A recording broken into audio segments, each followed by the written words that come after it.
My ex-fiancé drained our wedding fund and disappeared a week before our ceremony. 6 months later, I uncovered his secret network of scammed brides and became their worst nightmare. When Dave proposed after 18 months of dating, I thought I'd found my forever person. He was charming, attentive, and seemed completely devoted to building our future together. We both agreed to save for our dream wedding, each depositing money monthly into a joint account. I was working 2 jobs to contribute my share, teaching elementary school by day and tutoring on weekends. Dave managed investments for small business owners and always had impressive client stories. He suggested handling our wedding finances, since it's what I do professionally. 1 week before our wedding, I opened my laptop to confirm final payments to vendors when I noticed an email from our bank about unusual account activity. My stomach dropped as I logged in and saw our $28,000 wedding fund completely emptied. I called Dave in a panic. His phone went straight to vitamin sale. I drove to his office, where a confused receptionist told me no one named Dave Wilson had ever worked there that night. His roommate, who I'd only met twice, revealed Dave had moved out 3 days earlier, saying he'd be living with me after the wedding. Dave had disappeared completely, his social media deleted, email bouncing, and phone disconnected. The police took my report but warned me this was likely a civil matter.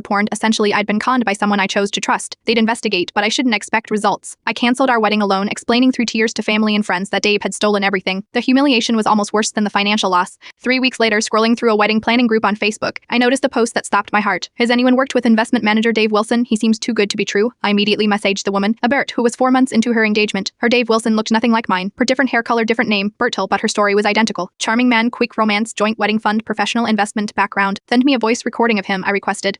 When she did, I recognized his cadence immediately, despite his attempt at a different accent. Within a week, we'd found 3 more women, paired all engaged to different versions of Dave, all with joint wedding accounts, all planning weddings within the next few months. I created a private group where we shared information, paired photos, recordings, text patterns, bank details. We pieced together that he'd been running the scam for at least 4 years, targeting women in different cities, always with the same pattern: an 18-month relationship, a joint wedding account, and the disappearance days before the wedding when the account was fullest. Instead of going to the overwhelmed police, we devised our own plan. Bear continued her relationship with Dave, now calling himself Eric, pretending nothing was wrong. We tracked his patterns, identified his favorite meeting spots, and documented everything. The other women and I created a series of excerpts videos exposing his tactics without showing his face, parent warning signs of a wedding scammer, how he operated, which dating apps he frequented. The videos went viral, with hundreds of women messaging about similar experiences. Then when Opera's account reached $15,000, we executed our plan. She asked Eric to meet at an upscale restaurant where we'd rented a private room for a wedding vendor meeting. When he arrived, he found not just Affer but all 5 of us women, along with a detective who'd finally taken interest in the case after our ex caught her attention. The look on his face, paired in seeing all his fiancé in one room, paired was worth every penny he'd stolen from me. He was arrested that night. Authorities found he'd scammed over $300,000 from 12 women across 4 states.